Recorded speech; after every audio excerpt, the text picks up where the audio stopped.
Hello, അസ്സലാമു അലൈക്കും വറഹ്മത്തുള്ളാഹി. ഞാൻ അഷ്റഫ് മുസ്ലിയാർ, തൃശ്ശൂർ ജില്ലയിലെ പാവറട്ടി വെന്മനാട് കൈതമുക്കിൽ ജോലി ചെയ്തുകൊണ്ടിരിക്കുന്നു. കുറേ കാലമായി ഷുഗർ ബാധിച്ചിട്ടുള്ള ഒരാളാണ് ഞാൻ. അതുകൊണ്ട് തന്നെ ശക്തമായ ക്ഷീണവും കൈകാല കടച്ചിലും ഒക്കെ ഉണ്ട്. ഒന്നിലും താല്പര്യമില്ലാത്തൊരവസ്ഥയായിരുന്നു.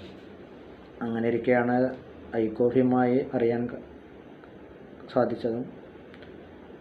ഒരു ബോക്സ് ഞാൻ വാങ്ങി കഴിച്ചു. ഏകദേശം പകുതി കഴിച്ചപ്പോഴേക്കും തന്നെ ക്ഷീണത്തിനൊക്കെ ഒരു മാറ്റങ്ങൾ കണ്ടു തുടങ്ങി. ഞാനിപ്പോൾ 3 ബോക്സ് വാങ്ങിയിട്ടുണ്ട്. രണ്ടാമത്തെ ബോക്സ് കഴിച്ചു കൊണ്ടിരിക്കുന്നു. അൽഹംദുലില്ലാഹ്, നല്ല റിസൾട്ടാണ് എനിക്ക് ലഭിച്ചിട്ടുള്ളത്. അപ്പോൾ കഴിയുന്നവരൊക്കെ അത് വാങ്ങി ഉപയോഗിക്കുന്നത് നല്ലതായിരിക്കുമെന്നാണ് എനിക്ക് പറയാനുള്ളത്. ഓക്കെ.